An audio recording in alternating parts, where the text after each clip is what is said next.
Hello, everyone. Welcome to the stream. A little bit impromptu, a little bit of live feed update timing. I'm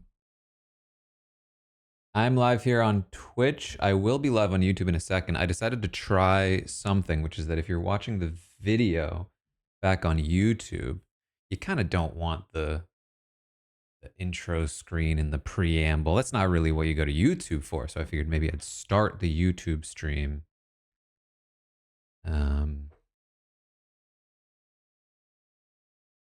Once I actually start talking about the subject, which will be very shortly. We're here to talk about the Traitors. People have been asking me my thoughts all season, and I've not really, I don't want to spoil things, and season it wasn't over yet. Didn't have fully formed thoughts yet. Warwick, thank you for the 69th month, tier 3. Appreciate that.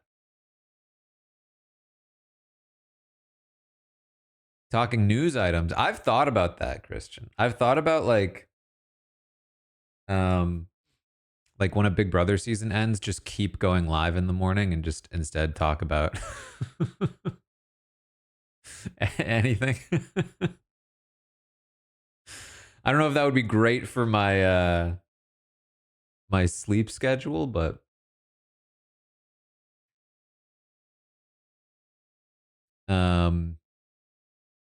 the price of aluminum, yeah.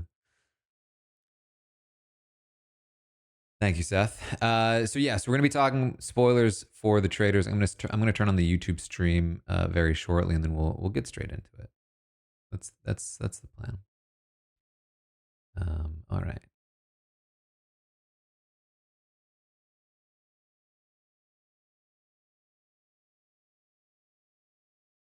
Hello, YouTube. We should be live now on YouTube as well. We are here to talk about the Traitors season 3 here in the US.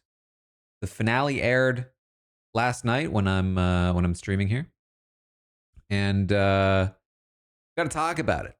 Got to talk about the Traitors season 3. I've had many opinions on the Traitors in the past. Many of them are still the case, but the Traitors keeps casting Big Brother legends, and I am the Big Brother guy, and I have lots of thoughts on especially the Big Brother cast on this season, amongst other things. So I will be spoiling all of the Traitors season 3. So be prepared for that. But if you have any questions, if you're watching live, feel free to ask and we'll discuss the Traitors. That is the current plan for the stream today. So let's talk about it. Spoilers. What a disappointing ending, right?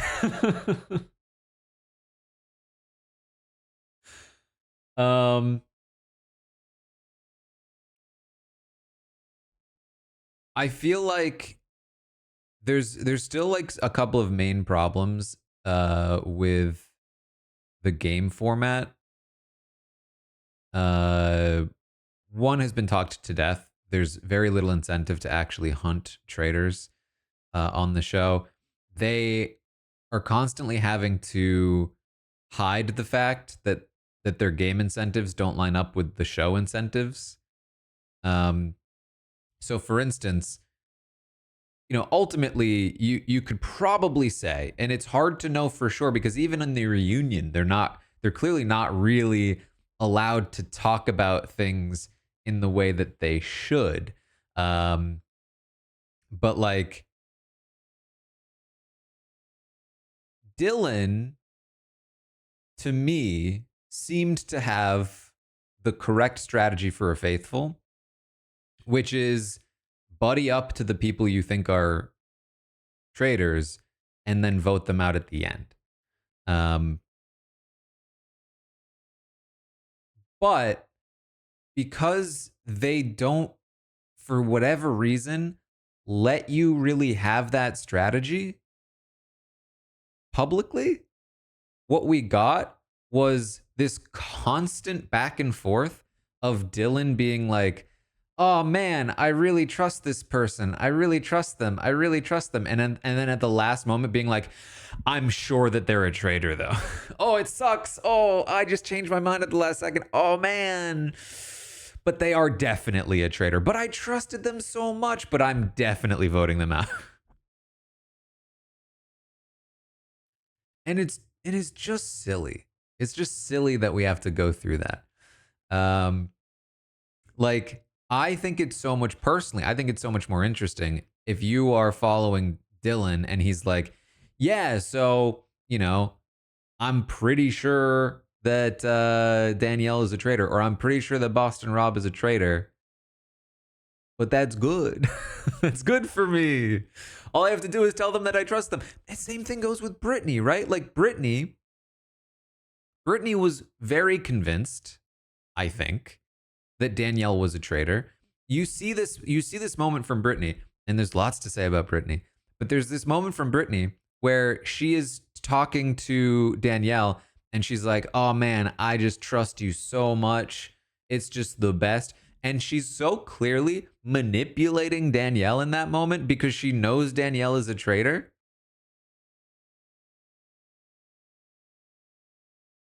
But like what it appears to be on the show is her just actually believing in Danielle and trusting Danielle. And that's just not what's happening, you know?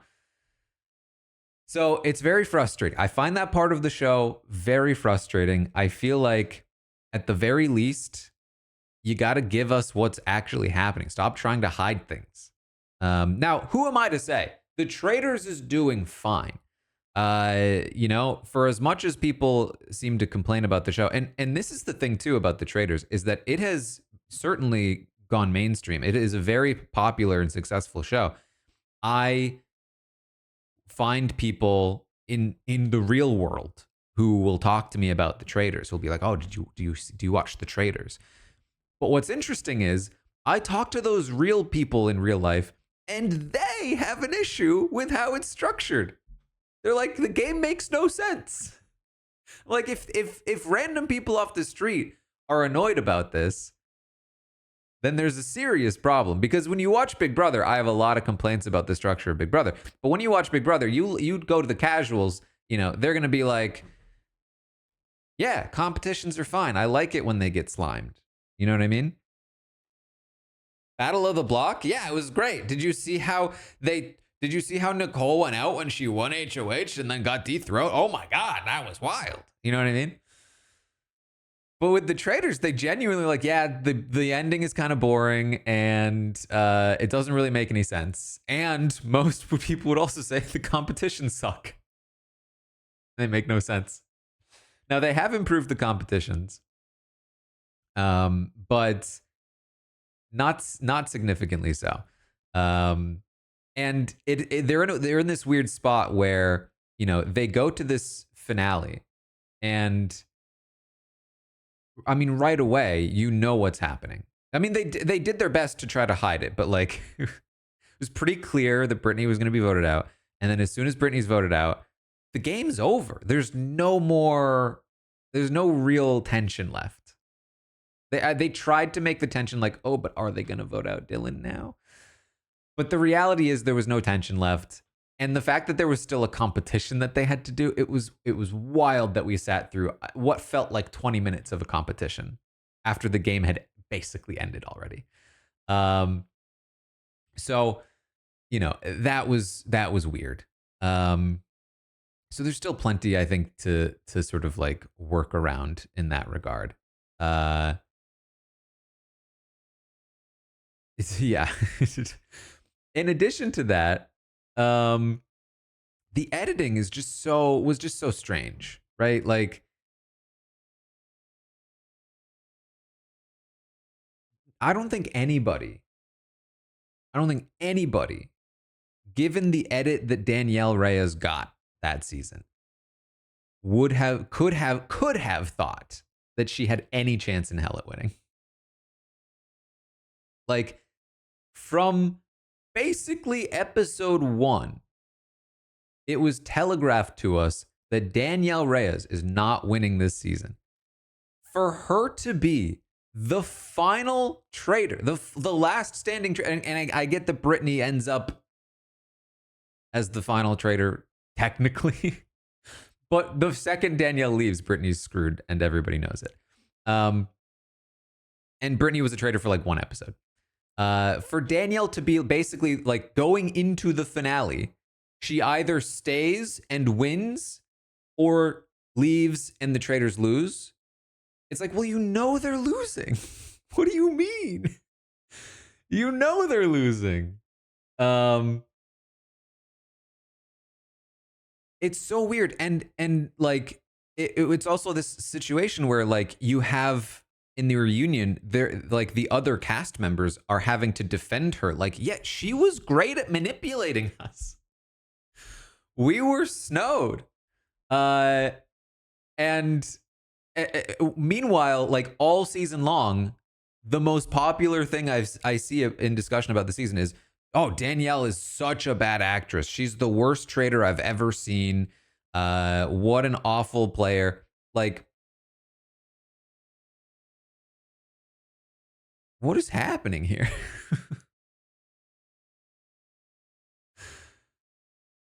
I just don't get it. Like, here's what I think they were doing. What I think they were doing was they were basically editing, because it was a very, lame duck finale.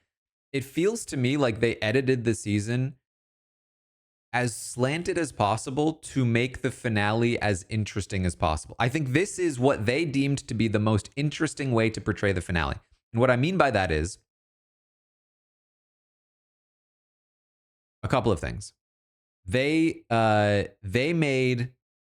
tried to make everybody root against Danielle, so that when Danielle loses, you're kind of like, ooh, thank God. And when Danielle loses by the hand of Brittany, you're not mad at Brittany, right? You're not mad at Brittany, but you're also not like that pressed about her winning as a traitor. So you're kind of still like able to root for Brittany to maybe get a couple of rounds through, but you're not like, like, oh, screw Brittany. Because imagine the world where Danielle Reyes was built up all season long as the master manipulator strategist, which you absolutely could have done, 1,000%. I mean, I think an example of this is look at the reunion and the way that was edited. The reunion is edited pretty sloppily, right? You're watching the reunion and conversations are it's like so choppy, right? Like it's just constantly cutting around and you're like, what? Why? I'm missing so much of this conversation. It's something you probably noticed if you watch if you watch the reunion, but that happens constantly during the episodes too. It's just hidden better because there's more coverage and there's music and there's montages and there's like, there's a camera on every face, so you can so much more easily chop things up without people noticing. So like an example is one of the more jarring ones, I thought, beyond just like the cutting in the and confessionals, of course, beyond just the cutting of the argument, but like there's this moment in the reunion where Carolyn is asked, do you think Danielle respected you? And she starts tearing up just at the question before even saying a word. She starts tearing up at the answer. They cut to commercial. They come back and they replay the question. And it turns out that's not what happened. She answered the question and then partway through the answer started tearing up, right? But you never would have known that. You would have thought if they hadn't replayed it in a different way, you would have thought that she immediately teared up just at the asking of the question. Now, in this particular instance, it doesn't really matter, but I think it's a great example of just how easily you can edit things to be completely different to the way that they were in reality. And so I say that to try to describe, and I know that most of you know this, but like, you can edit people kind of however you want. You like when you are in that editing room, especially in a show like The Traitors, you are picking and choosing who are my heroes, who are my villains, who do I want the audience to root for, who do I want them to root against. Now, sometimes it can be difficult, but you know, for the most part, you can pretty much do whatever you want. So they very much actively chose for Danielle to be somebody that you rooted against. And they could have, if they wanted to, very easily. Danielle, a beloved figure in the Big Brother community, makes an incredibly deep run in the Traitors, basically comes like close to a coin flip away from winning. You could so easily make her look like an absolute genius, right? Who gets screwed because of Brittany's incompetence, right? Like you could easily write that story in the edit room. Is that a true story? I don't know. I don't know what happened on the show. It certainly seems like it could have been. And I think that's a more compelling story personally, because I think you go into the finale thinking that Danielle probably won. And then, you know, Brittany actually flipping her vote. You're like, that is unbelievable, especially given their history. And maybe that's maybe that's even more disappointing. But here's my thing. I would so much rather be heartbroken. Like, oh my God, I thought Danielle was going to win. She played this masterful game and got screwed over by Brittany, of all people, again. And feel something. Feel like, oh my God, what a disaster. Than what I felt at this finale, which was a whole lot of just like nothing, right? Like a whole lot of just like, oh, now they're just gonna end it with 4 of them. Okay, I guess each of them get a cool 50K. Like,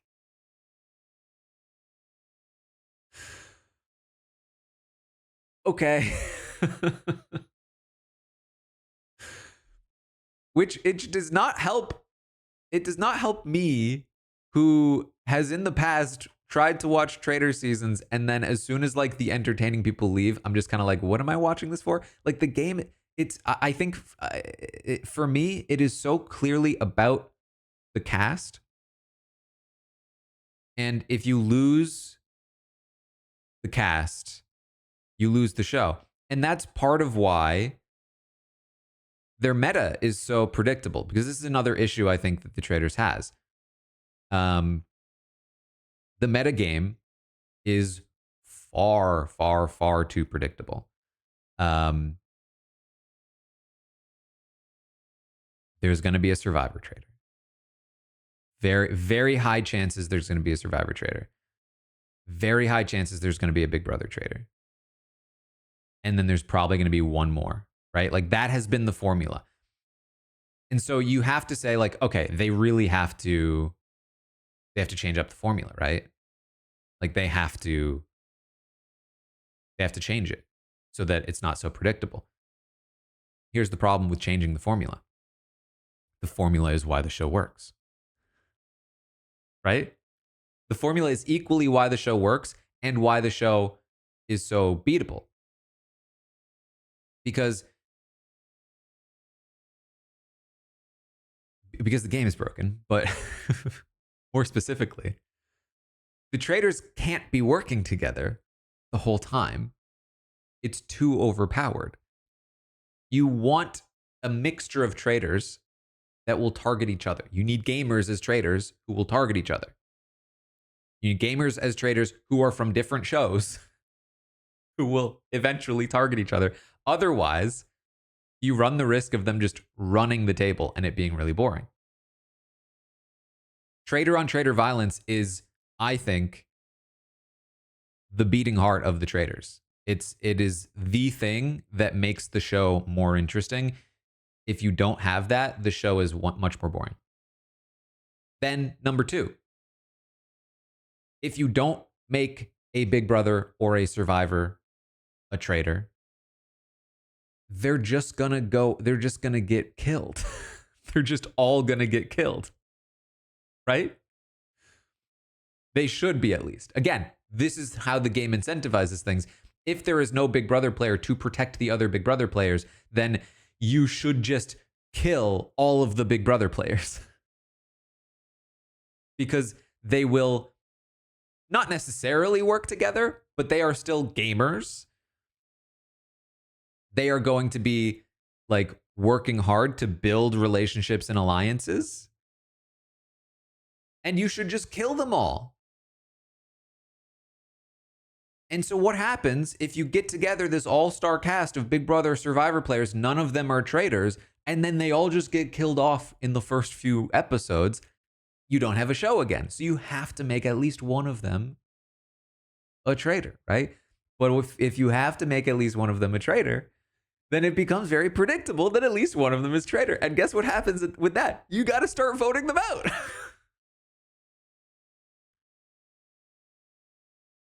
So there's a catch-22, and the show is kind of coasting on the fact that, maybe not coasting, but the show is banking on the fact that the players themselves are not like savvy to this as much.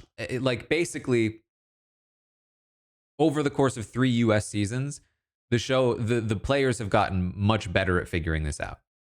And it's getting to the point where it's getting a little dangerous, right?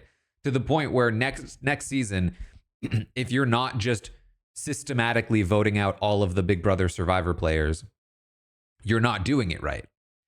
And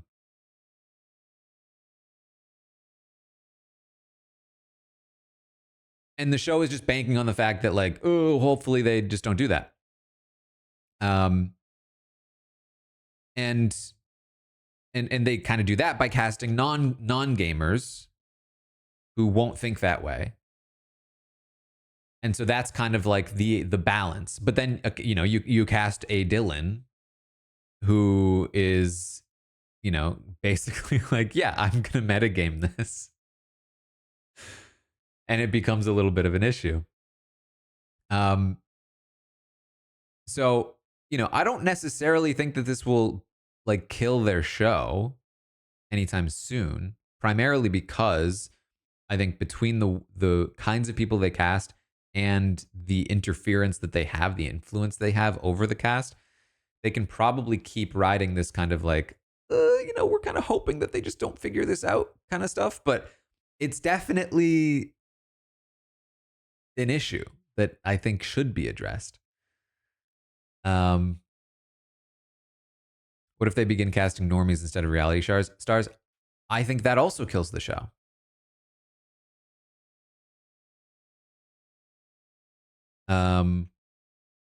I think that the show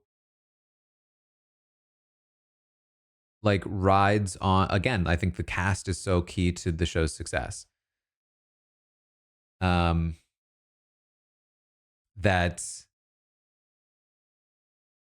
it just doesn't, I don't think it works because the game format is just not that interesting. Like the show is vibes. The show is vibes and simplicity. And so you can go a long way with that, but you can't, I don't think you can be the mega hit that Traitors US is without the casting it does. It's bringing together the reality television community. Quite frankly, I would not be watching the show if there weren't Big Brother players, if there weren't like familiar faces on the show. In the same way that I wouldn't be watching Deal or No Deal Island if, Dr. Will hadn't been there. You know what I mean? Like, who is watching that show if you don't have established characters from other shows on it? That show is, it's not happening. Now, there would be people who watch The Traitors without it. I am not necessarily the majority there.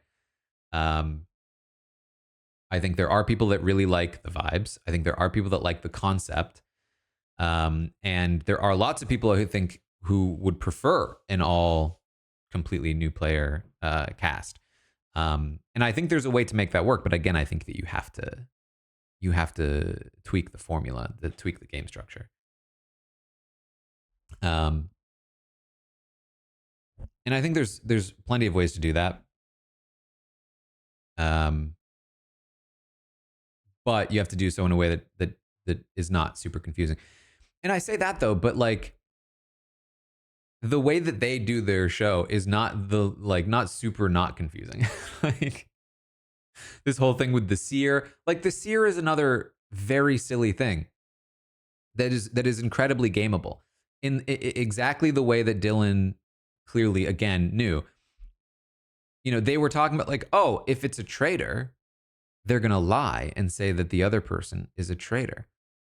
No, not unless they're stupid. Like, because of exactly what Dylan then says, which is if they say one of them is a traitor, you vote them both out. 1,000%.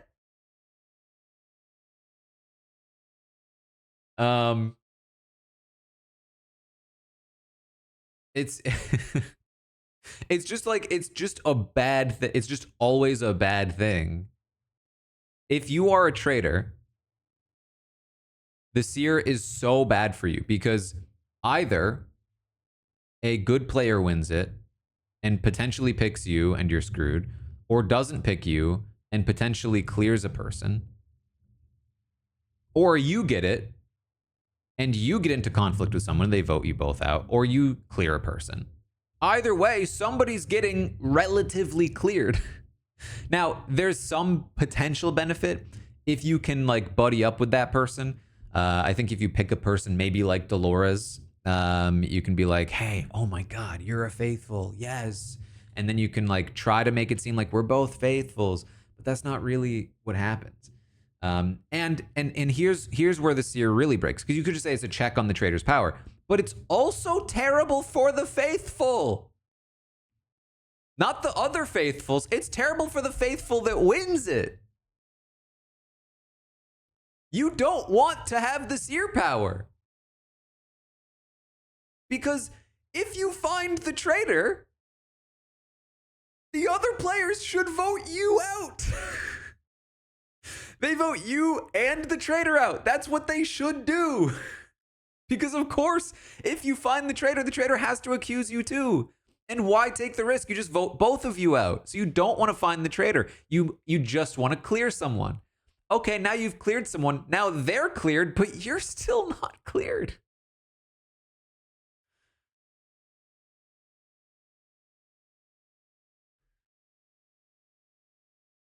It literally happened in the UK version.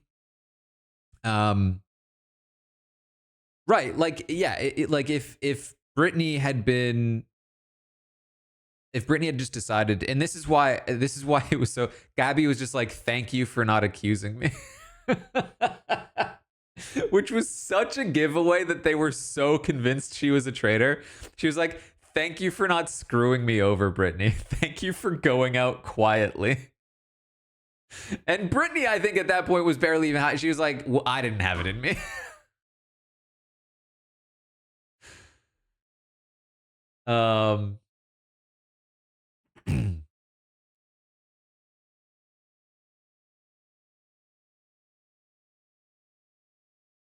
It's just their game mechanics are so poorly. I mean, I thought Big Brother's game mechanics can be poorly thought through. The Traitors game mechanics are just not good. Now, what the Traitors does well, the fast pace, the round table, and like I said, the vibes. And I will include, so there's different kinds. There's like story edit, and then there's like vibes edit, I guess is what I would call it. I was a trained editor, but don't remember all the terms. I think story edit is bad on the Traitors. It's very, I think, predictable and not very satisfying. Like, when have you watched a season of the Traitors that felt super satisfying, at the Traitors US at least, that felt super satisfying, that wasn't satisfying because of like the thing you like? Season 1 was satisfying for me because of the outcome, but if I wasn't attached to the outcome, I would have thought it was really boring because it was pretty straightforward, and it was a real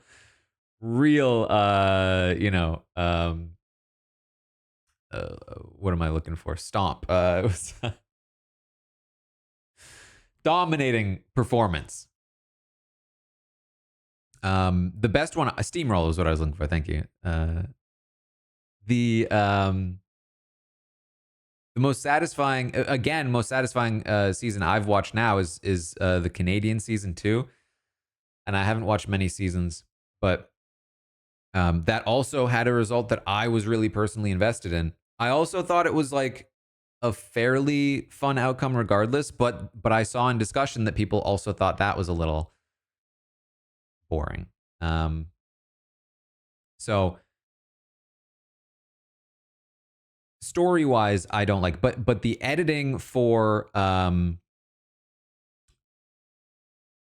like day to day vibe stuff is great. The song they're playing at the round table, the camera pan through all the faces, really, really good. Like, that is something that I think other reality shows lack fairly significantly. Like, just the drama of it. Reality shows often lean into the sort of trashiness of their format. The Traitors leans into this big, epic, operatic, campy vibe. And I think that's really important for the show.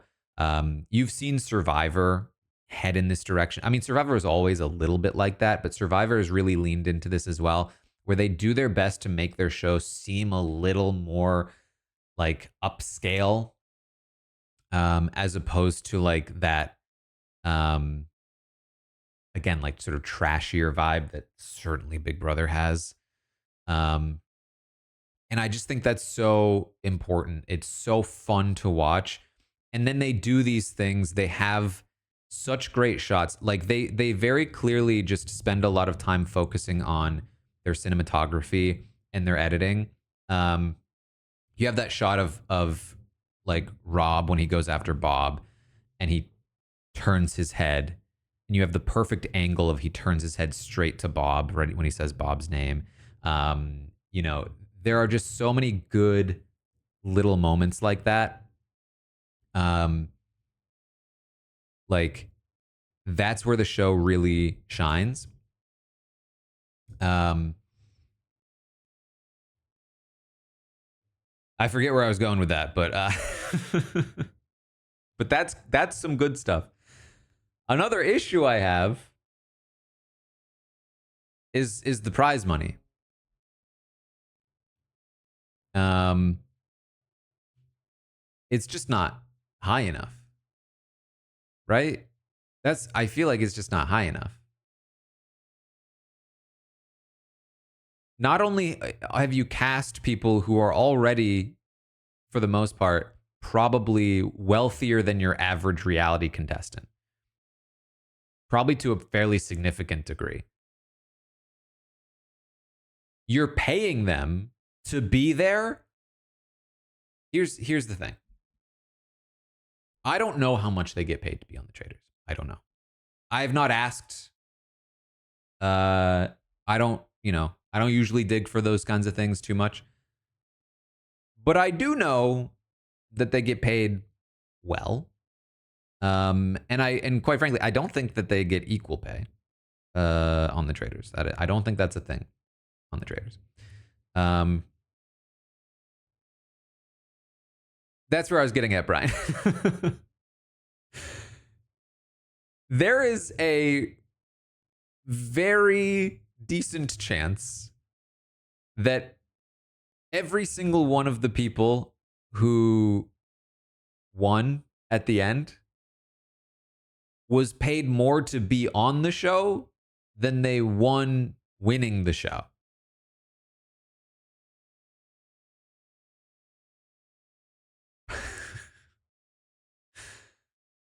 You know? Like, you can sort of see why they were kind of chill with just splitting it 4 ways, right? Like, you can sort of see why they were like, you know what? We don't need to vote anyone else out. We're chill.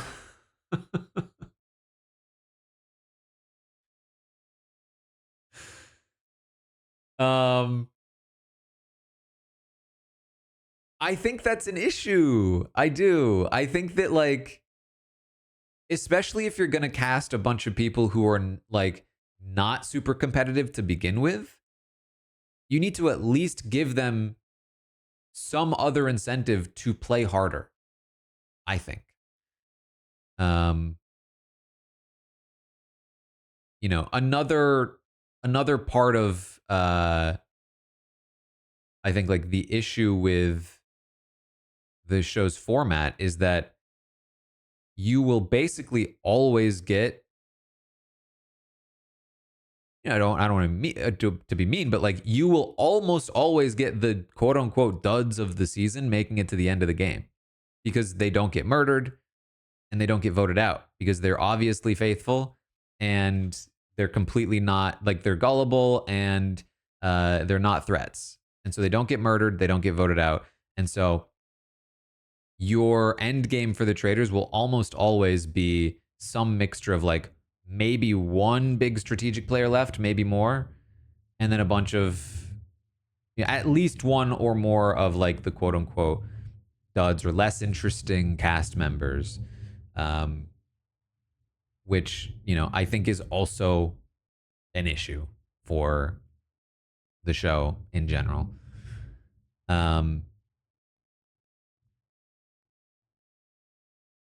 So those are I think some of the things that just continue to stand out to me with the show.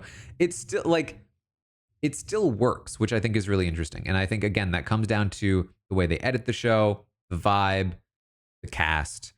And I think that given its current status, it's a great way for reality contestants to, like, get a bit of a bigger profile for themselves.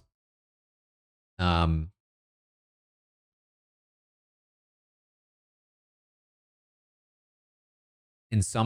some people, revitalizing their reality television career. For others, just, like, bolstering it. It's also a show that I would now advise any potential contestant to be very wary because they're very clearly willing to edit you in any way that they want, right? Like, I think the Traitors, I think they will treat you well. They will pay you well, they will treat you well. But I don't think you can trust them with how they will edit you. And that's true for most shows. Most shows you can't trust how they'll edit you, and they won't treat you well, and they won't pay you well. But especially from my perspective, coming from, like, the Big Brother angle, where the producers have probably the least amount of editing power than any show because of the live feeds, and the live component of it. It does certainly stand out to me, especially watching Big Brother players like Danielle get really kind of, in some ways, screwed by it. In other ways, she was still the main character of the season, but that was mostly due to her performance than how they edited her. And it certainly would have been better for her if they hadn't edited her that way. Clearly, money doesn't trump cast, but it raises. See Mr. Beast, but it raises the stakes. I mean, this is the thing. When I watched Beast Games, it really reminded me of. It was like this is what I will say about Beast Games is Beast Games ultimately offers. It was $5 million. Um, I'm gonna lightly spoil Beast Games for you here. So I apologize if you care. Um, it's not a big spoiler. The prize money and you may have even seen headlines. The prize money becomes $10 million, which is wild. And the cast members of that show largely needed the money, which is part of what makes it like, because it's not like you really want people like it does become icky when it feels a little Squid Gamesy and it feels like, oh, these people need money and now we're watching them fight over it. Um, so, you know, you got to be careful on that side of things too. But what I will say about Beast Games is that it reminded me of when, um, of like the beginning times of reality TV when winning Survivor and winning $1 million felt like absolute life changing money. Like you are now a millionaire. Um, Not really after taxes, but you are now like, that at least at the time felt like generational wealth. Like, but inflation happened, um, and it's still a lot of money. It's still, I think, life changing for a lot of people, but you don't often see it talked about in the same with the same reverence that it used to be. Um, but on Beast Games, it really was like 1 million you can buy a house, not in San Diego. No, sir. Especially not after taxes. 1 million after taxes. You could maybe buy a little shack.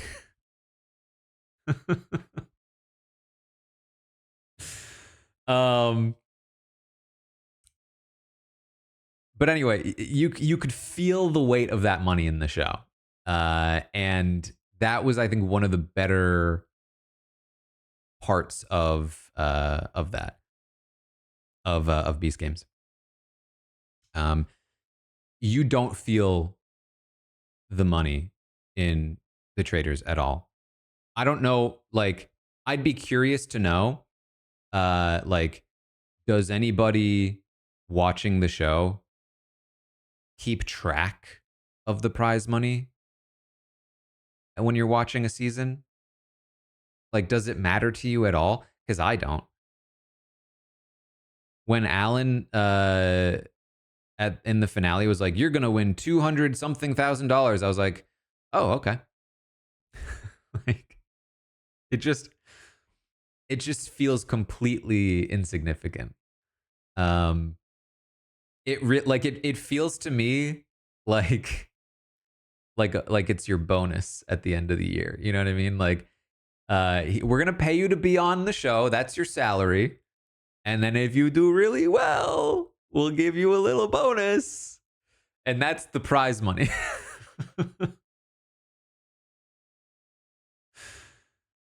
um and that just feels weird. It feels weird. But okay. I think the other main thing I feel like I need to talk about. Um I love Brittany. Love her. She is, I think, a Hall of Fame confessionalist. Um, I think personally, at her best, when she's not the main character as a confessionalist, when she's just getting some quips in. But she held her own. Love Brittany. And I thought she did a great job of manipulating Danielle into choosing her to be a traitor and not killing her as a traitor. But oh my god. Switching her vote from Ivor to Danielle.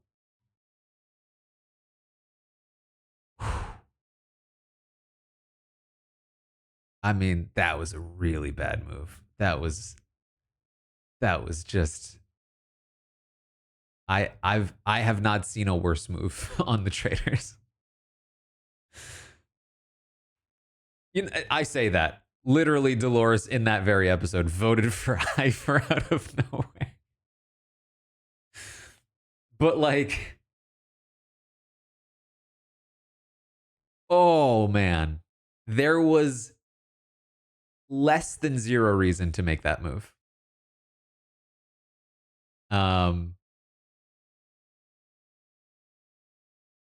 Like, just think about this, right? They were down to, it was the final 6. They were about to vote one person out and get to the final 5. Dolores, despite being, despite not being able to sway her away from Ivor in the moment, is locked in on Danielle.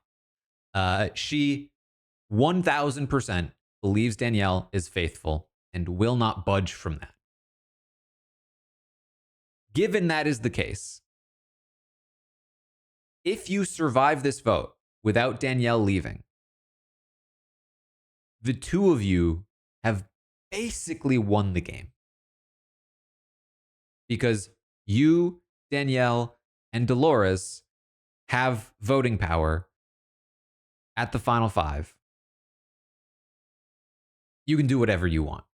Now, there's a small chance that, Dylan and Gabby try to sway Dolores into voting specifically Brittany out in the following round.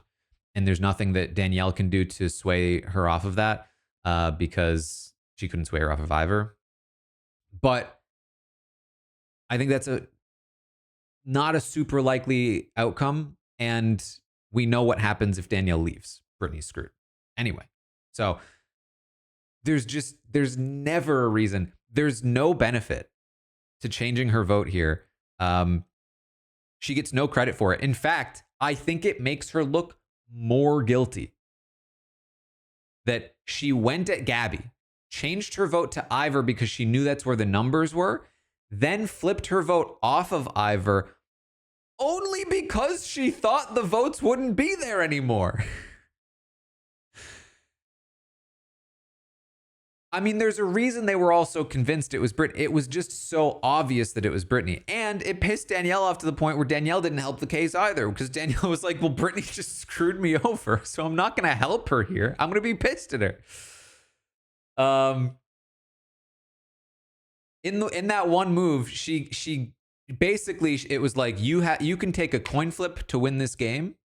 Or you can definitely lose this game. And she was like, I will take the loss, please.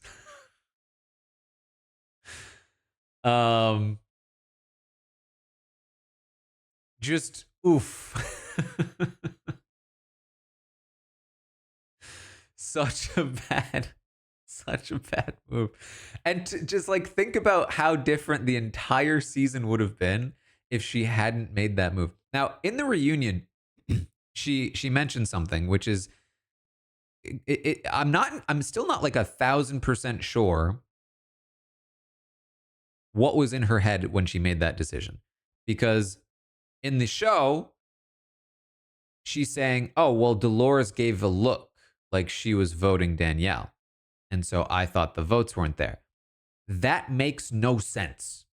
I'm sorry, it makes no sense. It doesn't matter. If you think Dolores is voting that way, you still vote Ivor. Because voting Ivor is still the better move. Even if Dolores did flip, on the off chance she didn't, it's certainly the better move. Even if she did flip, it's still better for you because it doesn't look as suspicious.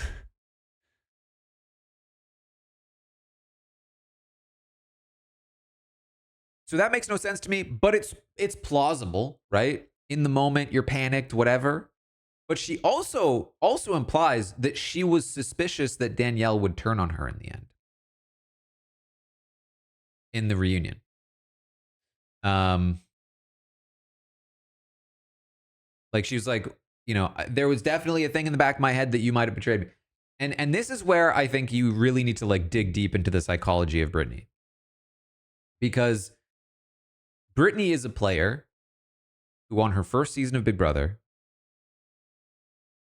was on the season that the fans dubbed the summer camp season.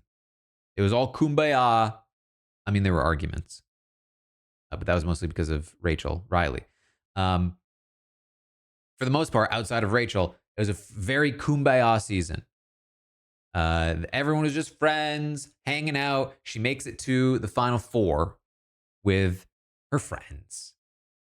And then she sat down and told, I'm sorry. We've all been playing the game the whole time. We've dragged you here to the final four, but now it's us three bros and you're out. Sorry about that. Massive betrayal. Clearly deep traumatic scars. She's voted out of the final four by her friends. And that's it. She comes back 2 seasons later.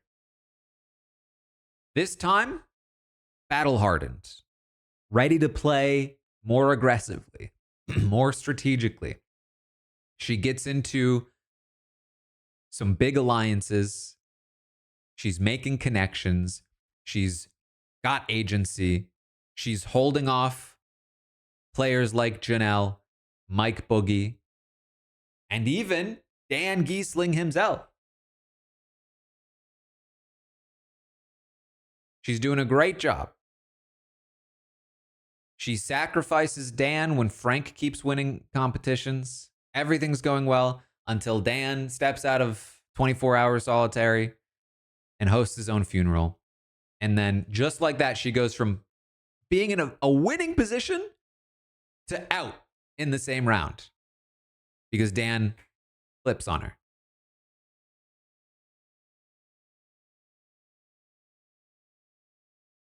Brittany is a player who has had the rug pulled out from under her many times. She is very aware and cautious, I think, of other smart players. So I can see why she would have been a little skeptical about Danielle. Now, here's the thing about Danielle. Danielle is loyal to a fault. I don't think people remember this or recognize this about Danielle. If you are in Danielle's corner, she has you. She would have lost to Jason in the final 2 of Big Brother 3 if she was able to. She, quite frankly, to some small degree, took Lisa over Amy. And they say it's because they were worried about Amy as a competition threat. But I have to imagine that at least part of that was some amount of loyalty to Lisa. She was loyal to James to the end of All Stars. Like, she is deeply loyal. Now, yes, Marcellus would certainly say otherwise. This is the thing. You have to actually be the person she wants to work with. That is true. That is true. But if you are that person, she's got you. I don't think people recognize that about her. And I think also, I guess it is a very salient point that, like, you also need to know that you are the person she is loyal to and not somebody else. But, like, who else would she be? Maybe you would have thought Dolores, but that's not really how she operates. Did I see Lisa's tweet about the Traitors? No. What did she say? So in the reunion, Brittany implies she was worried that Danielle might betray her. I don't think Danielle was going to do that. I really don't. But even if she was, it's still not the move.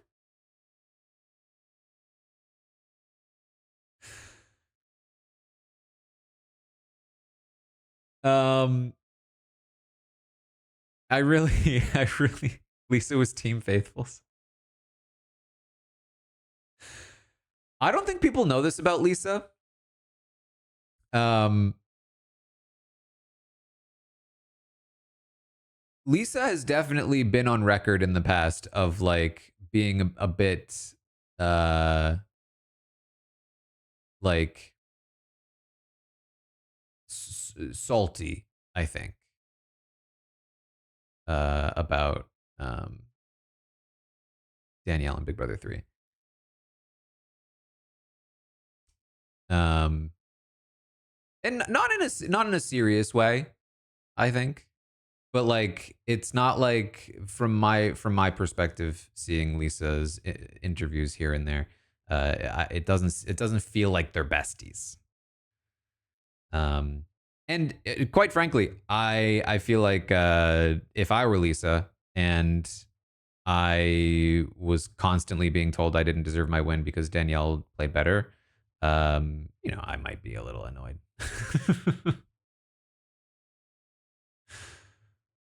um, but anyway,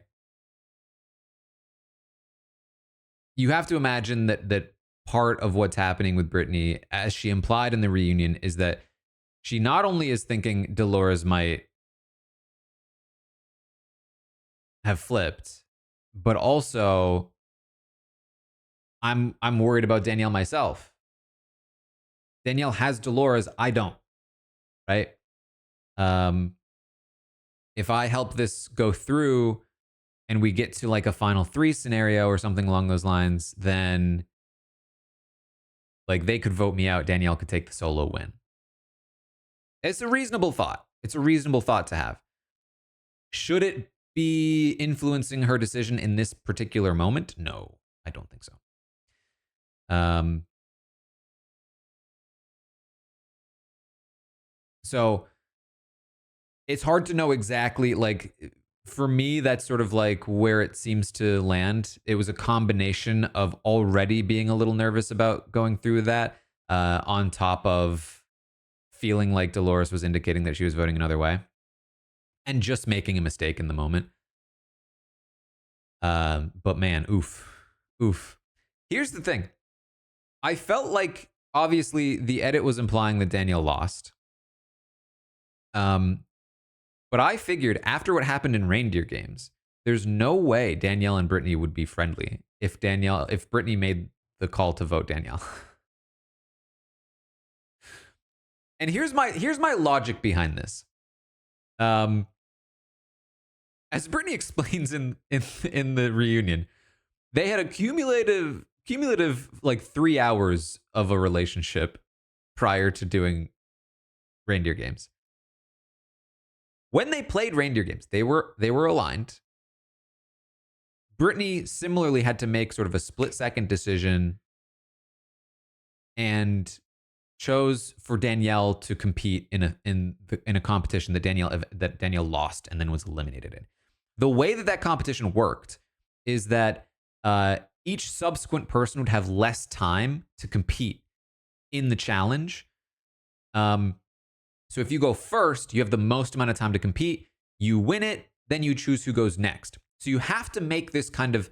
It was a very good episode.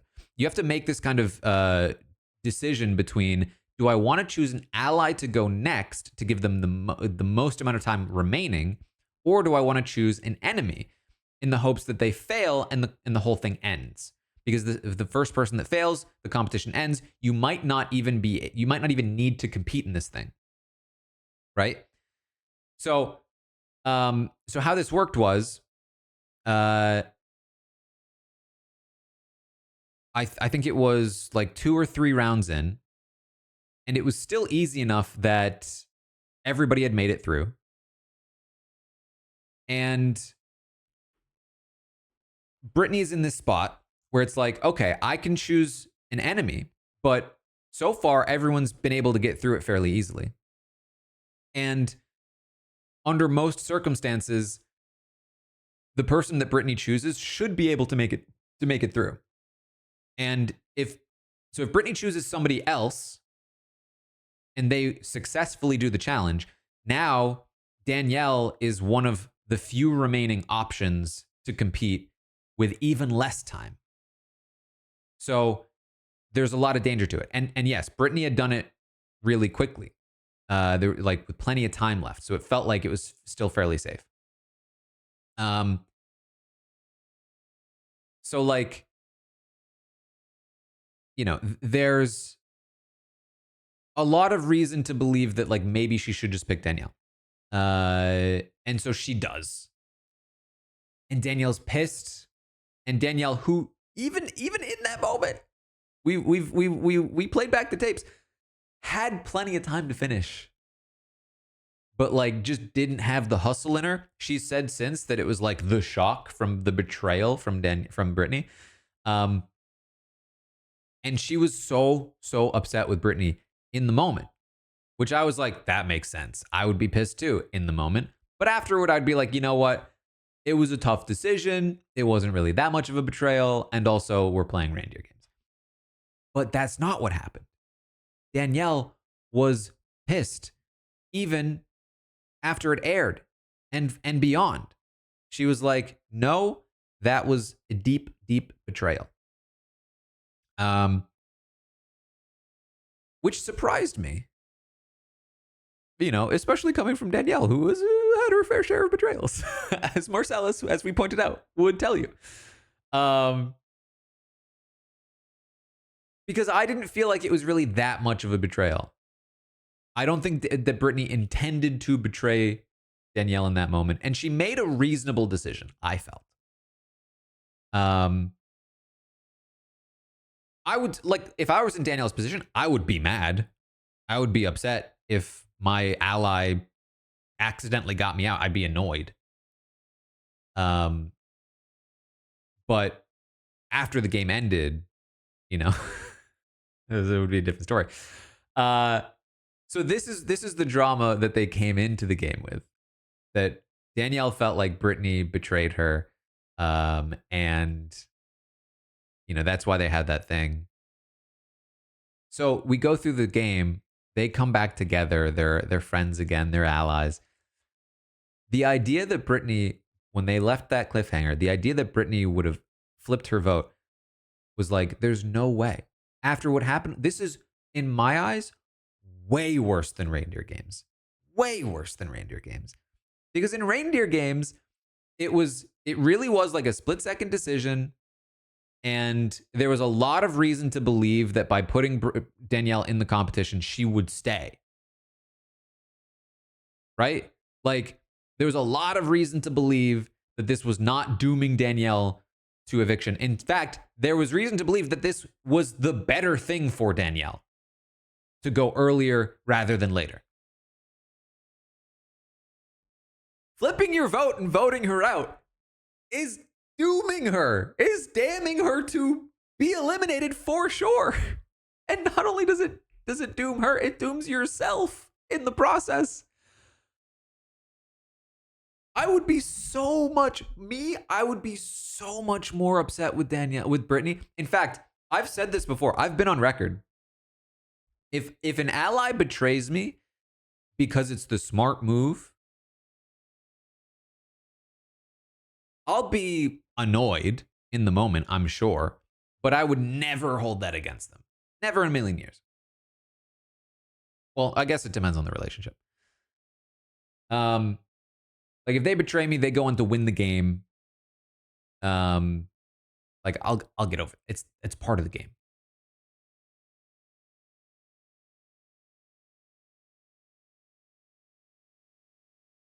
If an ally betrays me and it was a stupid move,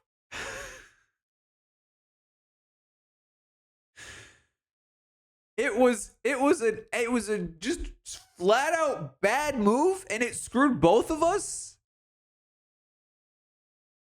that would be hard to get over. That would be hard to get over. Yeah, like MJ betraying Leah. If it's like, if you are betraying your closest ally and it's screwing them over and it screws yourself over, that's how bad the move is. oof, I'm sorry.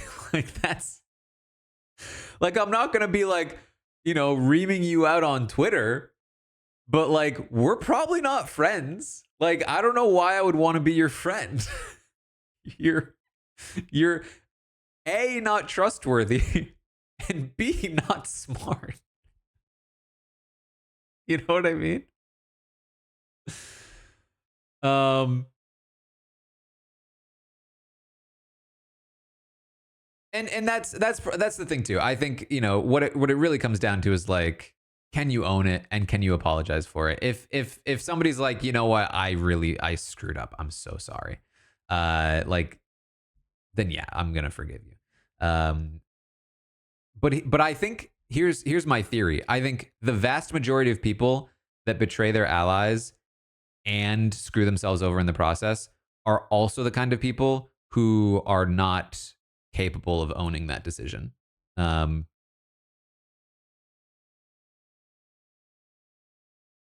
there are some exceptions, but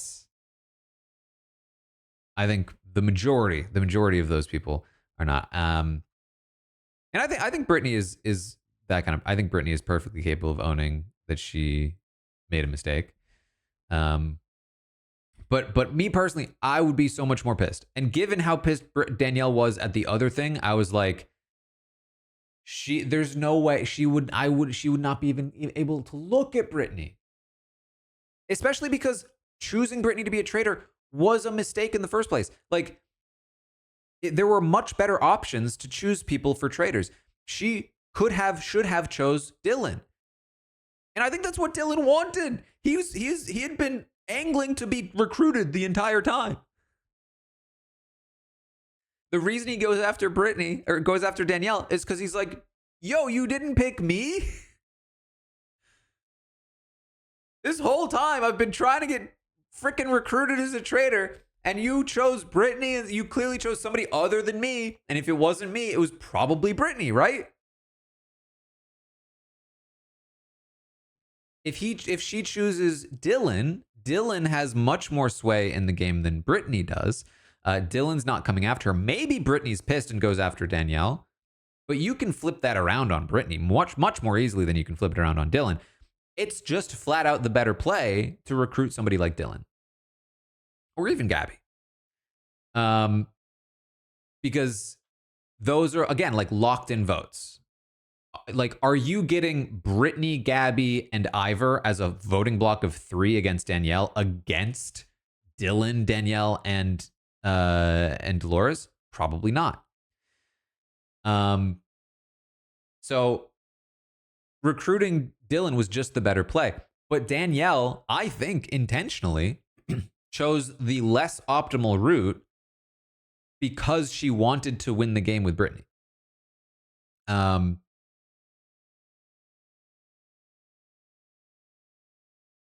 So from my perspective, it's like, I chose you so we could win together, and then you screw me over like that. I would be so pissed.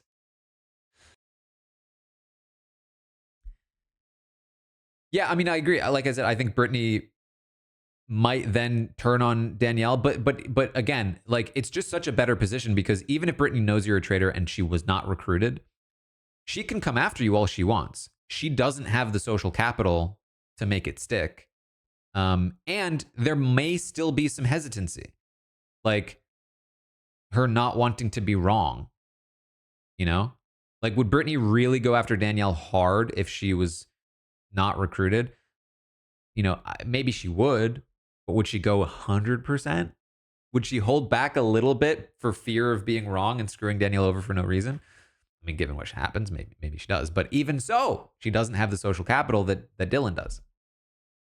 I think Danielle wins the game if she recruits Dylan, and I think she knows that. Like, I think she knows that. Murdering Tom was also a mistake, I think. I think that came from the fact that Tom was part of the discussion with Gabby about being suspicious of Danielle, and Dylan was not. So it's like, if you know Tom is already suspicious of you and you think you have a good enough relationship with Dylan that you might be able to sway him, I can understand why they go with Tom there. And you go with Tom over Gabby because of the men versus women thing, which is another way of metagaming. Um, but ultimately, that was a mistake. Tom, again, is somebody just who just didn't have the social. Like, again, you have to think about it this way. Like, honestly, it probably doesn't matter a ton if you think about it. You could kill Dylan, and then it's probably still Gabby and Tom and Ivor working against Danielle in the next round. And Tom is more likely to be swayed, we know, than Dylan is. But if you know Tom is against you and Dylan might not be, there's a reason to, which is why the strategy that Dylan implemented of being buddy buddy with Traitors right up until the point where he voted them out is absolutely the play there. Killing Ivor might have been the play. That's definitely possible. Killing Ivor there could have made some sense as well. But ultimately, I think the bigger mistake was recruiting. I think recruiting Brittany over Dylan was a bigger mistake than killing Tom over Dylan.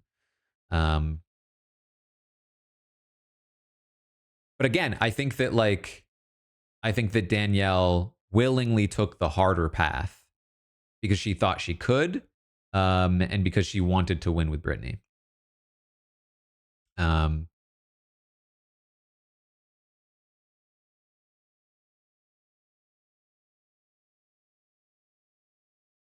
Yeah, so that's I thought for sure. I was like, there's no way she would be chill with Brittany if that happened. And they seemed so chill on social media. Not that I was like following intently, but I was seeing people talk about them and they seemed chill. They seemed a little less chill at the reunion. I do wonder how much of like their social media is policed by production, because if Danielle and Brittany show any kind of animosity toward each other on social media, it does basically spoil exactly what happens. So I wonder if they were told explicitly, you cannot seem like you don't like each other. Because basically our entire season is building onto this cliffhanger that will be 100% spoiled if you two have any kind of hint of falling out. But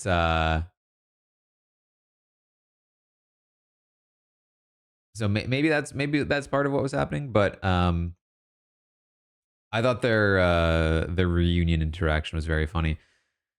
Because I think Brittany was 100% correct when she was like, "Listen, we knew each other for 3 hours for reindeer games." But I also think Danielle was 100% correct when she was like, "Yeah, we're chill, but I'm not working with you again."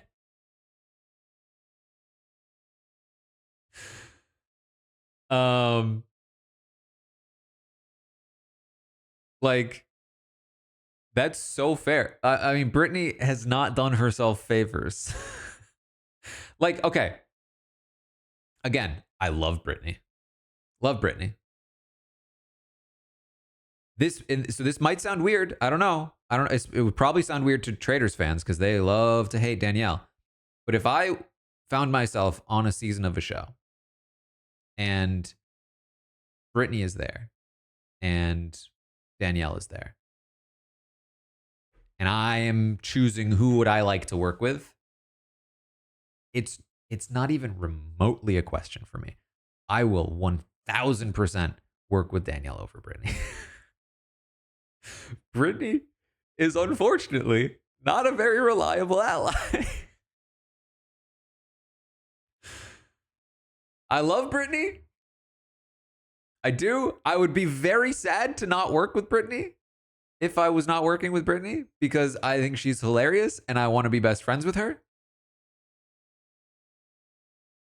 But I would so much rather work with Danielle as an ally.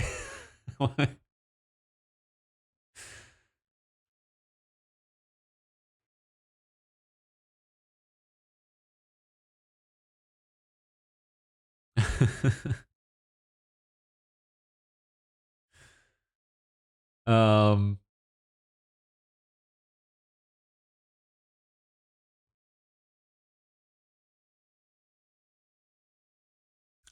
here's the thing too. I don't like. I do think Brittany is a very strategic player. I think she's a very smart player.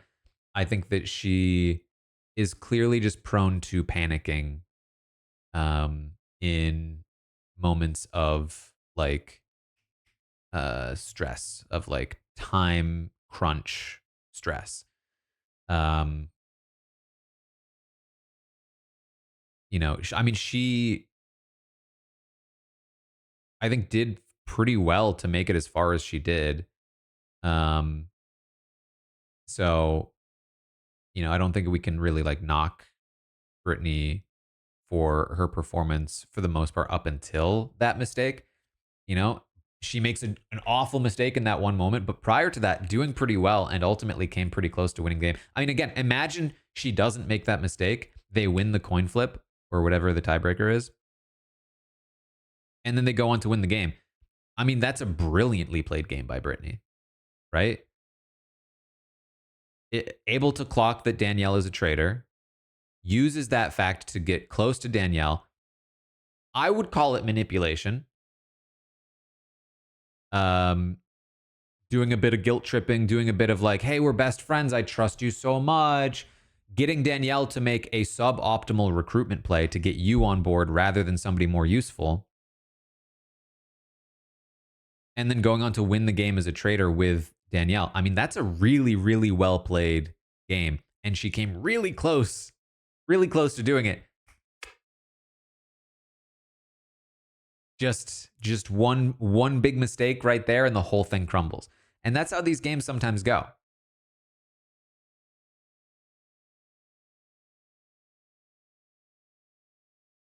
Um, and I mean, similarly, again with Danielle, where like, I mean, what a performance by Danielle. She comes in with a big reputation. Now, I don't think that most people um knew about Danielle's reputation. And I think this was huge for her success. I really do. I'm going to give Danielle probably way more props than most people in the Traitors fan base seem to. But what I will say is that um, she definitely benefited from not having the reputation of, you know, a Parvati or Rob or Dan or Tony. Like, these other people who played a little more recently and have a more devious reputation. I think most people didn't really seem to know or remember Danielle's reputation, which is part of what allows her to go in and play this role of like scared, uh, you know, scared player, um, which apparently was very effective, except for with with people who knew her. Um, so that's cool. And definitely like an advantage that she had. But what it did do is that there were still a couple of people that did know her, and those were huge liabilities. Um, so that was rough. Uh, Ultimately, though, she faces what I found to be the most contentious and self-destructive set of traitors I've ever seen. Um, the fact that by what was it, like round 2 or 3, they were already turning on each other. And throughout most of the season, there's constant infighting and sabotage amongst the traitors themselves. That is an incredibly difficult thing to navigate. That should tank all the traitors. Being a traitor on the traitors is like a prisoner's dilemma. And this is where I think the game works its best structurally and entertainment wise. Um, Again, traitors infighting is like the lifeblood of this show. The show is so much more interesting when it's traitor on traitor violence. But it shouldn't happen. It's bad play. Generally, it's just bad play for traitor on traitor violence. The traitors should just work together. They are so incredibly powerful if they actually just work together.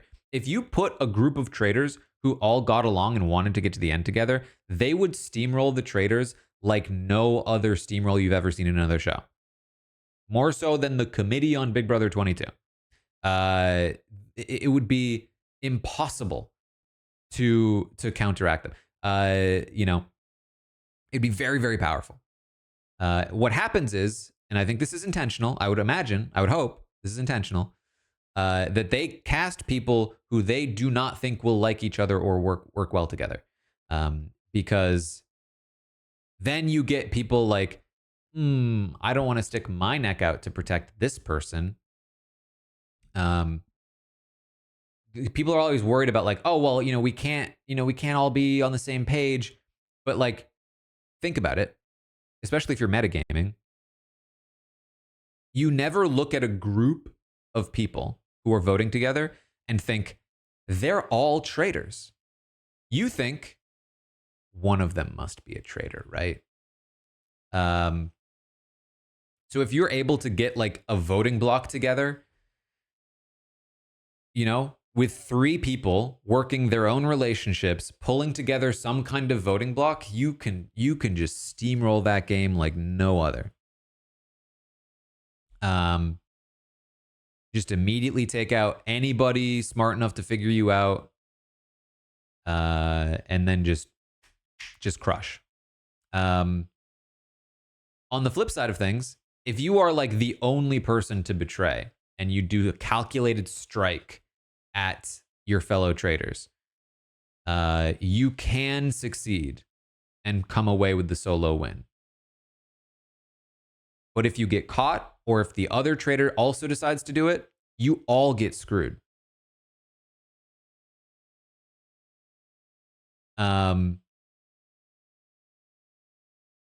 It's pure prisoner's dilemma. And so the show relies on the fact that somebody's always going to betray. And that is way more entertaining. So, Boston Rob coming out of the gate, going after Bob, screws over Danielle massively. Danielle, I think, makes a mistake here. One of her bigger mistakes in the game. Does not read Carolyn correctly. Thinks that Carolyn is more loyal to Boston Rob than she actually is. Now, there is some validity to the idea that like even if Carolyn isn't on board with Boston Rob, very clearly Rob wants to work with Carolyn and will ice Danielle out at some point. So you can sort of understand why she ends up going after Carolyn, even though it was, I think, a mistake. From her perspective, she needs to weaken Rob. Rob is too powerful in the game right now. Maybe she can take out Carolyn. Ultimately, I think that was both a misread and poor judgment. I think the strategy was not super sound, and she misread both Carolyn and Carolyn's position in the game. I think that Rob actually would have been easier to take out at that point, and Carolyn would have been better to work with. Do I think they could have worked together long term? No, I really don't. I think whether Danielle starts the betrayal then or later, or if she tries to work with Carolyn all season long, I don't think Carolyn is sticking with Danielle. I don't think Danielle's sticking with Carolyn. The two of them were always destined to clash. But I still think that she miscalculated in going after Carolyn when she did, and I think the way she went about it was also pretty sloppy. But aside from that, she was already in this position. Losing Bob when she did was really bad for her. And now all of a sudden she has this like very contentious traitors turret, traitors on traitor and traitor violence. And that's a really, really tough place to be. They talked about it in the reunion that like she lasted more rounds as a traitor than most traitors have. I don't know that. I haven't watched all the seasons. I think they said she survived like 8 or 9 roundtables, which is like up there in terms of records for Traitors.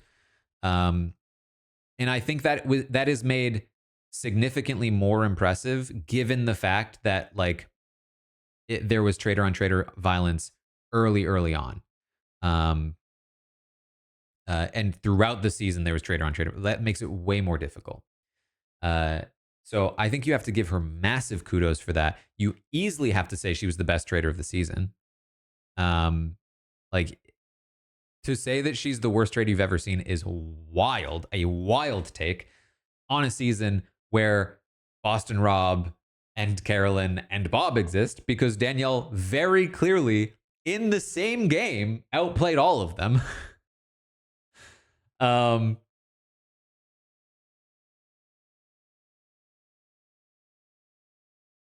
and it's like I think the only you could say that like maybe she didn't outplay Bob, but she specifically outplayed Boston Rob and Carolyn. She like went head to head against both of them and won.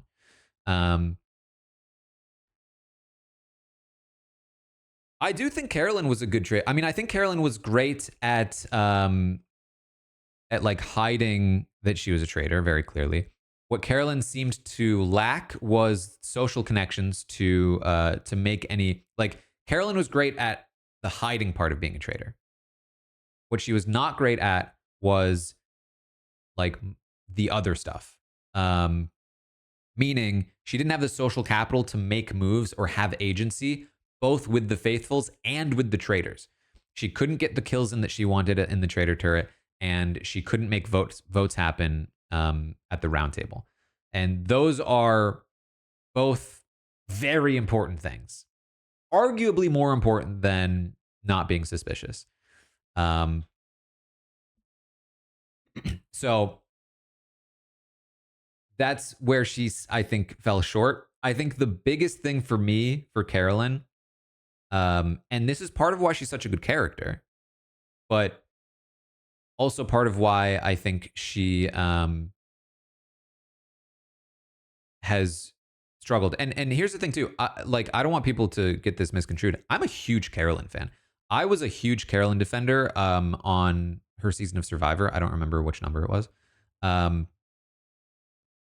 really felt like she was undercredited at the end of her season of Survivor. I really do think, and I really appreciate that she like stands up for who she is and is like just genuine about like this is who I am, and people do disrespect her. I think that she did a better job on Survivor than people gave her credit for. But what I will say is that I think one of her fundamental flaws and weaknesses in the game, apart from I think a little bit of like self-doubt and insecurity, which I think screwed her on the chess challenge, where she was like, oh, well, nobody listens to me. And then it was like, oh, well, who would say that? Carolyn would say that she's the one that is not listened to, which is like, it's tough, right? This is where things really start to spiral with like the way our society works. But like, she isn't well respected or listened to as much as other people. We see that in the show. We see that on Survivor. But then if she allows that to like internalize, now there's like an insecurity there that almost makes it worse. And so like the burden is on her to overcome the situation she's put in. And if she does that successfully and comes out as a strong person that's not insecure, she'll get hate for that. There's no winning. But in a game like this, it definitely hinders her. And I think the other side of this is she is too honest. There were many times I felt that she should have just played ball. Like, I think basically, especially in the Traitors turret, you've got two choices. You can fight hard to get what you want, or you can capitulate and say, I'm 100% supportive of what you want to do. I'm completely with you. I think those are your two best options. Either fight hard for what you want and get it and lose some social capital, but get a move made, or sacrifice the move, sacrifice social capital, get the move, or sacrifice the move, get the social capital of being like, hey, I'm with you, trust me, we've got this, right? Carolyn, I think, nearly every time took the middle ground of kind of sacrificing both. She didn't get the move she wanted, nor did she really ever like fight too hard for it, from what we saw at least. But also always made it clear that she wasn't happy about it. And anytime Danielle was like, let's put the past behind us, she was like, no.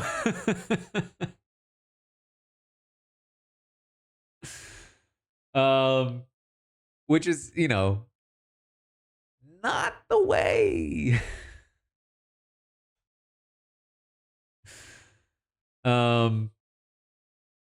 So, you know, I think, and quite frankly, even like, I thought Boston Rob did a fairly decent job as well, for the position he was in. I think he was always destined to lose, coming in as one of three players who you have to assume one of them are traitors. And coming into the traitors turret late as well, as like a fourth person, was pretty bad. And he also came into a traitors turret full of people who did not want him there. Given all of that, he did a really decent job, I would say, but certainly made mistakes along the way as well. I do think he would have needed to take out Bob at some point, Bob or Danielle. And going early was not necessarily the worst thing in the world, but the thing is that like he was too obvious about it. I talked about this on the Free Agents podcast, but it was the right idea with the wrong execution. He knew that the right thing to do would be to set the vote up prior to the roundtable and then make it happen without needing to chime in himself. But I think because he felt such a rush to get it in, he ended up bailing on that plan and pushing it himself. And that just wasn't the way. I think that he had the social capital to make this happen without needing to push himself. And he just needed to be patient and wait for the right opportunity. And he didn't have the patience. And I think that he overestimated how quickly Bob would move against him. So I think as soon as he makes that move, he puts himself, there's like a ticking clock basically on him. And honestly, I think that after that, once you take out Bob, once you've made that move, I think he needs to take out Danielle next. I think he needs to take out Carolyn next. I think he needs to just decimate the rest of the traitors and then start recruiting allies. I don't think you can take this half measure of like, okay, I did that move, but we're still working together. I think that was a mistake.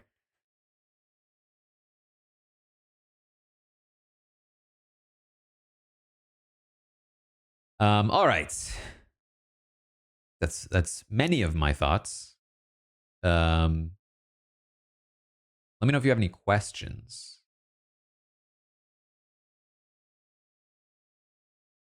Wasn't sure how to feel about Dylan on day one, but you have to admit he impressed you.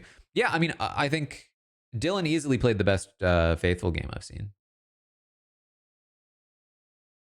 And to be fair to Dylan, I would say also, if he hadn't been pushed on by Brittany so hard in the previous roundtable, I do think he would have been more willing to cut more people at the end. I think the reason Dylan chooses green at the end, I would assume at least, is because if it goes red, there's too big a chance he gets voted out. Well, okay. Here's what I think happened. Here's my theory. They were all convinced they were voting Danielle. Dylan was hoping that Brittany. Dylan was hoping that Brittany would come back and say that Gabby was a traitor, because if she did that, then he had already done the work to make sure that they then vote both Brittany and Gabby out. If they vote both Brittany and Gabby out, then he and Ivor can vote out Dolores and be the final two. Easy. He wins the game in a duo if that happens. Unfortunately for him, Brittany comes back and says that Gabby is faithful. That's frustrating for him. He doesn't think Gabby is a traitor. He thinks Brittany is a traitor. But now Gabby's been cleared. And so he's thinking, damn it, how do I get Gabby voted out? Oh, wait a minute. They could both be traitors. He floats that idea, but it doesn't stick because nobody really believes it, right? Then Brittany starts coming for him. And he's put on the defensive. Dylan, for as good as he played for much of the season, not great in confrontation. And so Brittany starts coming for him. There's a conversation with Dolores and him and Gabby where Dolores is saying, "You'd better not vote me out." So what's happening here is Brittany tries to take the tactic, and it's a good one, of saying, you can't trust Dylan to not vote you out, because I think that's what he would have done. But because Brittany calls it out, now Gabby and Dolores are making him swear, you'd better, once we get Brittany out, you'd better not go for another vote. You'd better let us all win. And he's having to now promise, I promise I will do that. I promise I will, once we get Brittany out, we'll be good. And he's having to promise that because if he doesn't, they might just vote him out, even though they know Brittany's a traitor. They might vote him out first and then Brittany, right? So he's having to make that, he's basically backed into a corner, having to promise, I will not vote the two of you out if you vote with me on Brittany. So they vote out Brittany and they get to the fire. And if he throws red, Dolores and Gabby are voting him, right? So he's forced to go green. That's my theory based on what little we were able to see in terms of like what we were shown and what happened and the little conversations and bits that we saw.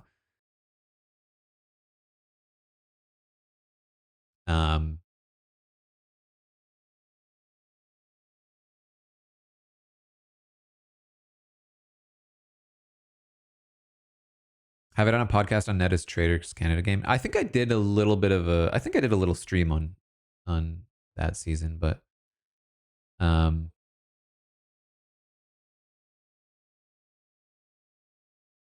yeah. So I mean, I think good stuff from Dylan, but with the caveat of a lot of what I would credit Dylan for is things that you can imply from what he's saying in confessionals, but aren't necessarily explicitly stated. So it's possible that this interpretation is over crediting Dylan, given that they don't actually show what actually was, happening, nor do they ever really, which is frustrating because I think that like if Dylan had been buddying up to Traitors and had been doing all of this stuff, I think it would have been way more interesting to hear him be able to talk about that and tell us that was what he was doing. Any Big Brother players I'd like to see in future seasons, or as this season made me not want to see more of those players. Listen, I'm happy to see any players go on if they want to go on. Like get paid, get on a really popular show, hopefully do well. Again, just be wary that like, that they might edit you in a certain way. How do I feel about Derek's game? That's a good question. I'm not sure what to think about Derek's game because, like, what was Derek doing there?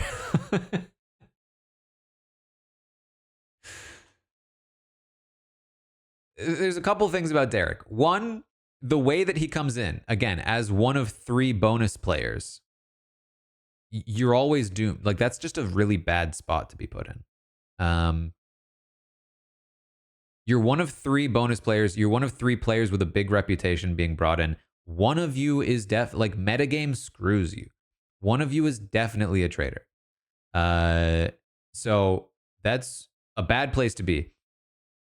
What that does is incentivizes you to suss out the traitor amongst the three of you as soon as possible so that one of them will be outed as a traitor and then you won't be voted out because it's like, okay, we got the traitor amongst the three. The problem for Derek is that he just got beat by Rob, right? Like Rob just had more social capital than him, and he couldn't compete with. And Rob has an advantage as a trader because he has the support of his fellow traders to some degree. Now I say that, but Rob didn't actually have the support of his fellow traders, so maybe he didn't have the advantage. But at the end of the day, Rob just had a better had more pull.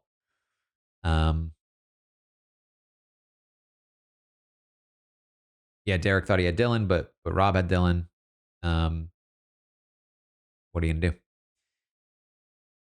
I think that I think he had generally the right idea, but it's the sort of thing. It's similar to Dan, where it's just like you're not gonna win.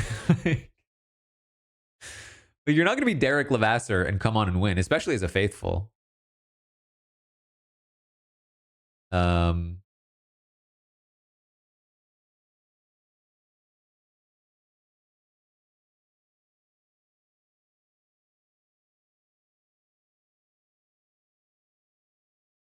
In fact, what I would say is, I mean, here's the thing: the show might fizzle out, but I think players like Dan and Derek,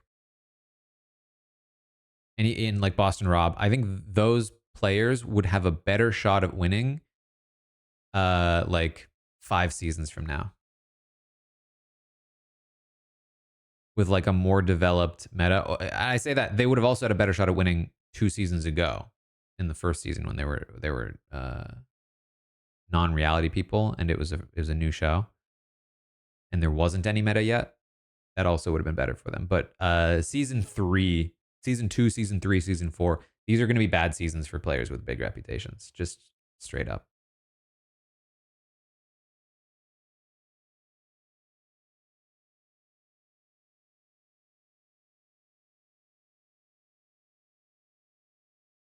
Traitors All Stars.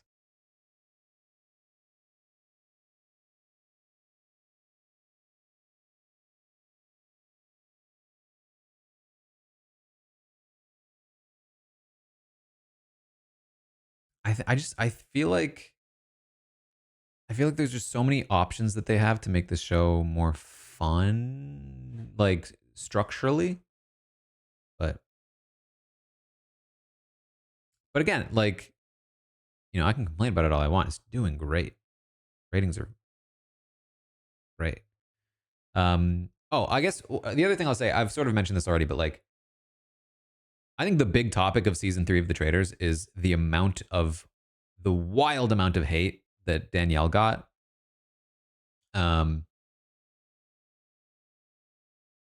just the criticism of her strategic play, which I think was, given the outcome, relatively unfounded. I think there are certainly things to criticize. I think I already have. But I think the amount of criticism was wildly overblown. The severity of it. But it went way beyond that as well, in terms of the hate that she was getting about her looks, her mannerisms, her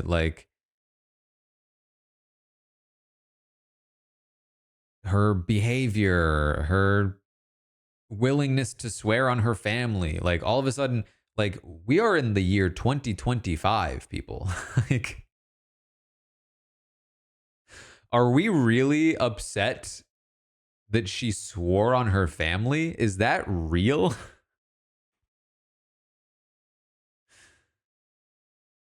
um yeah, people are upset about her theatrics. Like,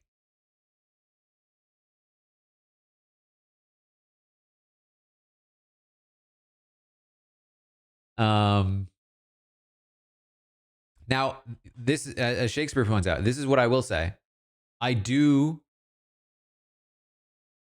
think that there is some justified criticism about the relationship that she had with Carolyn. I do think that um, there were times where I personally was like, Danielle, come on. But I do not think that those times warranted the amount of hate that she received. And you know, it is not lost on me, nor should it be lost on anybody else watching this, that this is Danielle Reyes, who had a similar amount of backlash from her cast and from fans at times over 20 years ago. Danielle Reyes, a black woman who dominated a season of Big Brother using tactics that were deemed, not fair, inexcusable. There was a lot of talk at that time that she's a mother and she's doing these things. And she is just she is like the classic example of, in Big Brother, of a black woman who strategically dominated and was given and was hated for it, right? And the season prior, as somebody's pointing out in the chat there, Dr. Will did much worse and was celebrated.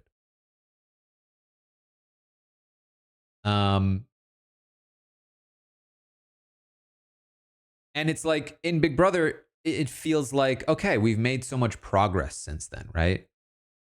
And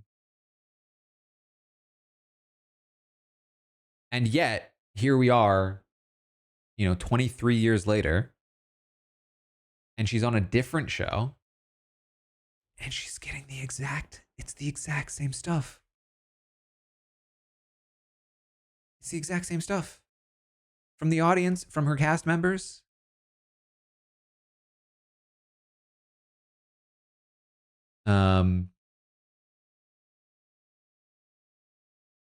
And given the current state of the world, I guess it shouldn't be that surprising, but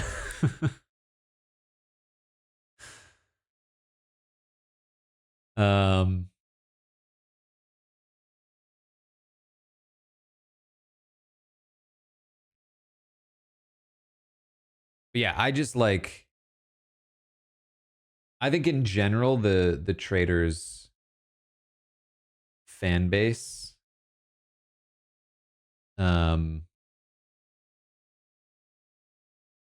is like rough. And I think that's kind of true for a lot of shows. I think Survivor has gotten better about this. But like, I mean, I talk about it all the time, but like live feeds are just so valuable because like people will watch an edited show and form such strong opinions on people. And just go in on them. And on Big Brother, you also form strong opinions, but they're based on the live feeds. And the live feeds can help counteract some of the edits. And like even with the live feeds, like I would be willing to, like, a lot of a lot of Big Brother players I've talked to um have in general appreciated that the live feeds exist. Now, different people have different experiences with live feeds. If you got in trouble for saying slurs on the live feeds, you probably don't like live feeds. Um, but if you are, say, Taylor, and you were getting in the midst of getting a bad edit when the opinion on the of you on the live feeds helped shift the editors into a different direction, you're gonna have a different opinion on the live feeds. Um, but the thing about the live feeds is that it's this added layer of protection of like more truth, so that even if somebody gets like a bad edit, it's still massively influential, but there is still like at least some kind of record out there. Um, and it's harder to ignore because a lot of what people like to do is they get their narrative from the edit and then they just want to ignore anything else that counters that narrative. Um,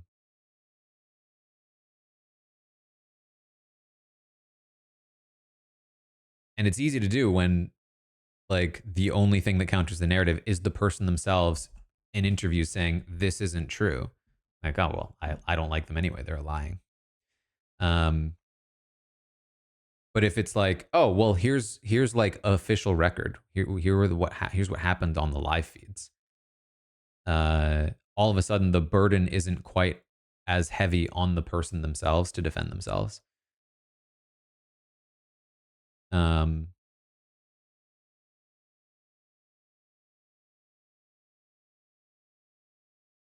okay, so I actually wasn't aware of this. What is the cheating scandal? Because so they mentioned this in the reunion, I think, about like claims that Danielle told Brittany she was a traitor, which Danielle denies.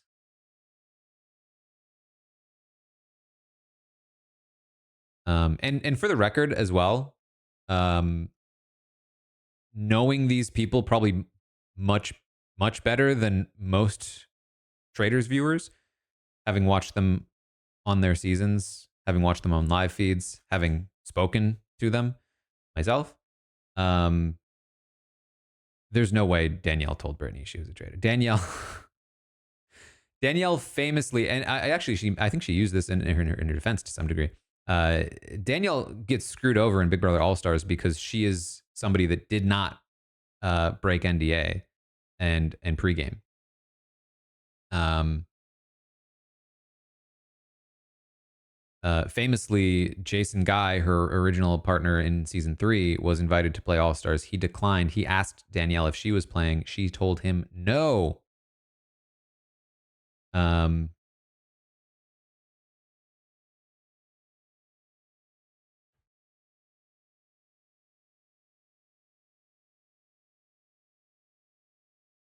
she is, and you know, I guess you could probably say like maybe she learned from that and decided to play differently, but she definitely is not the kind of person who is like going to, I think, be willing to like go outside the rules. Um, uh, but yeah, like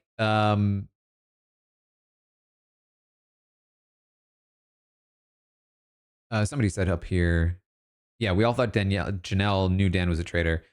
Wasn't because he told her. It's just because it's obvious to people who know them. Yeah. Um, Especially given that like Danielle was so clearly being a different person, and Brittany was the only person who, one of the few people who like actually knew Danielle outside of the game. So like, I mean, you could say that by Danielle playing a character, she was basically telling Brittany that she was a traitor because Brittany was the only person who knew that that was different.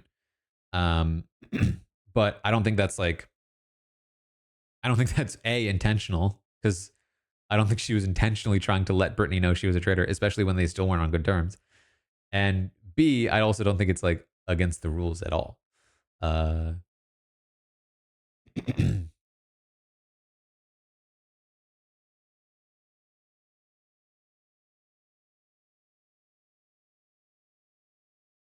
No, they're not close friends, but Brittany has specifically played a game with Danielle before, right? Um,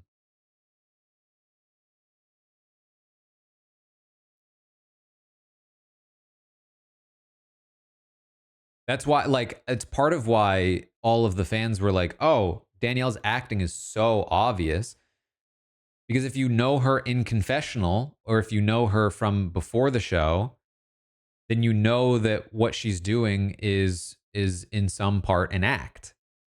But if you've only ever known her as the person that's shaking and nervous, that's much harder to see through. I mean, it's the same thing with Carolyn, except it wasn't an act with Carolyn, right? Like it would be very easy to see some of Carolyn's mannerisms and think, "Oh, she's nervous. She must be guilty."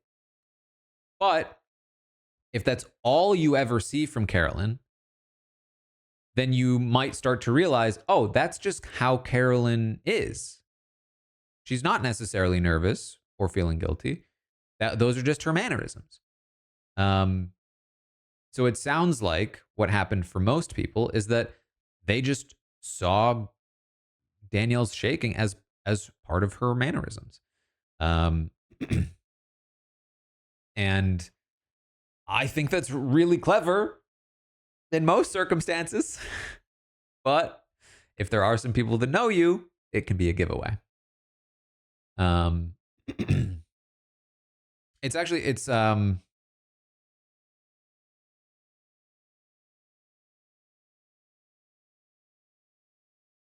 on a very small scale. When I played like the game of Sequester years ago now, I was playing with some people who knew me and many people who didn't, and I had to, depending on like the room I was in, slightly change how I approached conversations. Um, I started in a room with people who didn't know me, and I was able to like play up this more kind of like friendly, innocent vibe. But anytime I got into a room with one of the people I pre-gamed with or people who knew me from podcasting, um, I was more like, a little bit more like me as a like, oh, I'm a strategist. And that was very funny because there was a moment when I played that game where I was in a room with somebody I'd pre-gamed with but didn't know who I was, and I had pre-gamed like friendly Taryn. Like, hey, we're both cat owners. Like I'm so nervous. And then also with somebody who knew me from podcasting.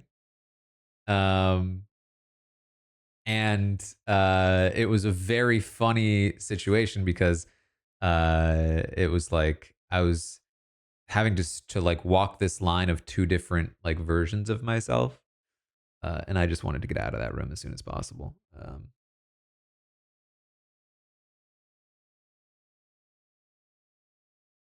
if you're playing a whole like, you know, that was like an 8-hour game, I think it's impossible to ride that line over days in person.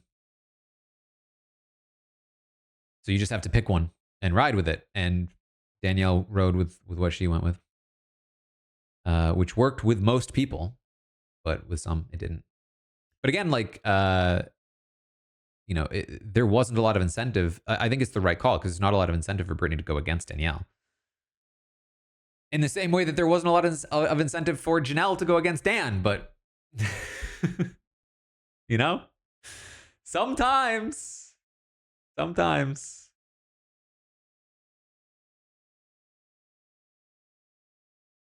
I mean that's another one too. Like Janelle going against Dan as hard as she did, so wild, so wild. Screwed them both. Um, in the same way that like Rob going after survivors or letting survivors get voted out, like it's such a simple concept. You need your allies as much as possible. It doesn't matter whether or not they're traitors.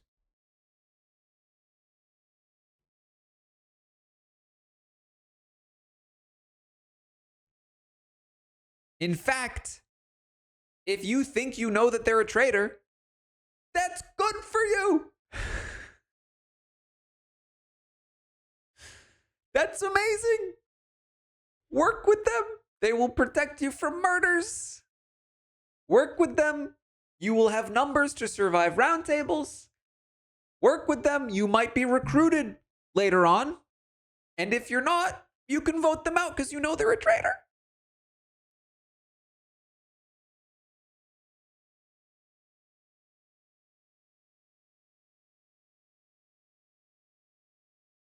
Anyway. Any other questions before we wrap up here?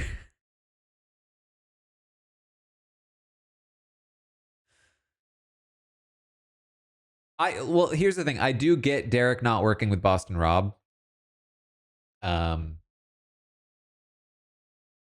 Because A, Boston Rob is not a person you can trust if you're Derek. B, there's too much heat on the trio specifically of them. And as a faithful, you and C, like Derek just didn't have enough social capital otherwise. So I do think he needed to make a play. It just needed to land on his first try. It needed to land with West still in the game before he could get killed. Have I watched Extracted? No. What's Extracted?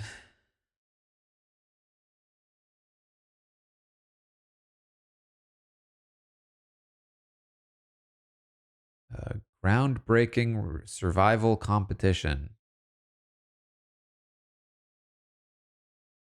Contestants are not in charge of their destiny. Contestants face extreme conditions in wilderness while their families watch via live feed and can decide their fate by negotiating to send essential lifelines or by pressing the extract button, moving their family from the competition. Is it good? I'm not going to lie. That description does not sound good.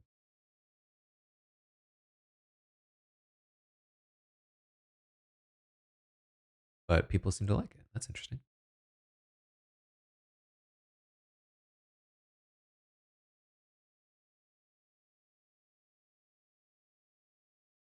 Do I agree with Will's statement that people venturing on to other shows hurts them overall as they typically don't do as good as they did on Big Brother? No, I don't agree. I mean, it depends. It depends on what you mean by hurt. Going on the Traitors and being a big character on the Traitors, regardless of like your reputation, is going to be good for you most of the time. Even somebody like Dan, who has an immaculate reputation in Big Brother, comes onto the Traitors and takes a big hit. Big Brother fans are still all aboard the Dan train. They don't really care what happened on the Traitors. Traitors fans think that Dan sucked, but that doesn't really matter. They still know who Dan is, and they otherwise wouldn't have. So, if Dan wanted to do something else, he now has a bigger platform because he's reached more people from the Traitors. And if things go well for you, all the better. But if all you care about is your reputation, then yeah, it could go poorly. And, obviously Will is one of those people. I don't think all he cares about his reputation, but he obviously cares a lot about his reputation. He basically plays the games in a way that specifically is meant to defend his reputation. And so it's like every time Will goes on a show, it's just an opportunity to lose that reputation. And, I don't want to spoil Dondi.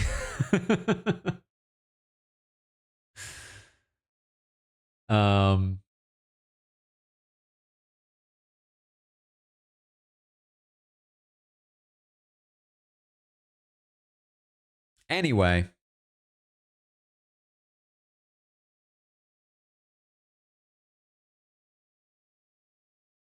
I think that's about what we've got. Fun little trader stream. Hope you enjoyed it. If you're watching this on YouTube, I hope you enjoyed this format as well. Just a little bit of traders talk. I might do something similar for Deal or No Deal Island. I feel like there's less to talk about with that show, but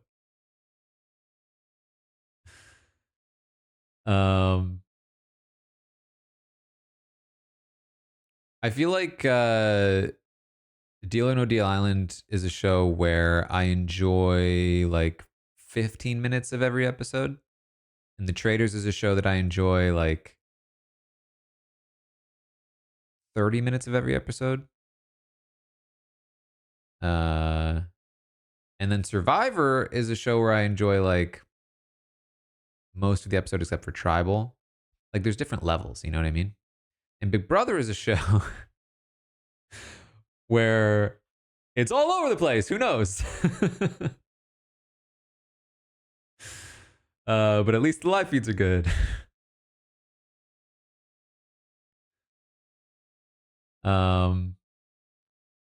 I've not seen David play Australian Survivor, but I love him on Deal or No.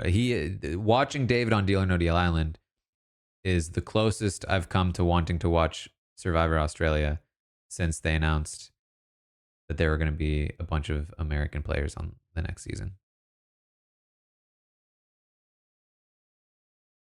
Because I'm definitely curious to watch David play Survivor.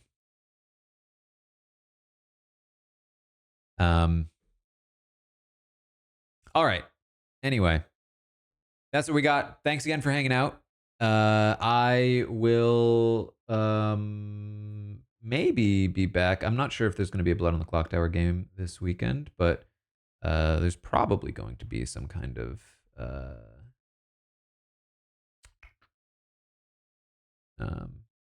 Goose Goose Duck. Oh yeah, I forgot Will Neff loves Survivor and does those watch parties.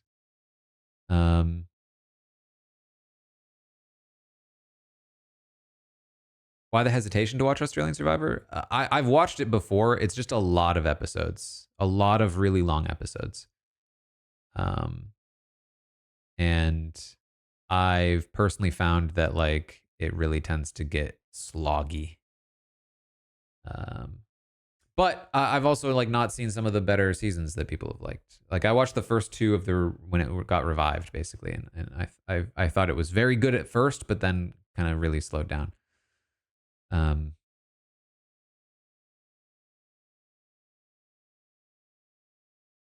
it also doesn't help that like a large part of watching reality TV for me at this point is like getting to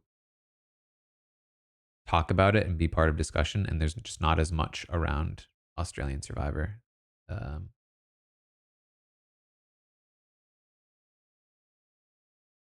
So there's like less, especially if I'm not watching it live, which is really hard to do because a lot of times it's during a Big Brother season. There's so many episodes, so lots of different little reasons, but no big ones. But anyway, that's what we got. Thanks again for hanging out. Make sure you check out the Tastemakers if you want my opinion on scripted things. Wheel of Time is coming soon. We're gonna be doing some Wheel of Time recaps if you want to check out those. And yeah, that's it. Thanks, and I will see all of you next time.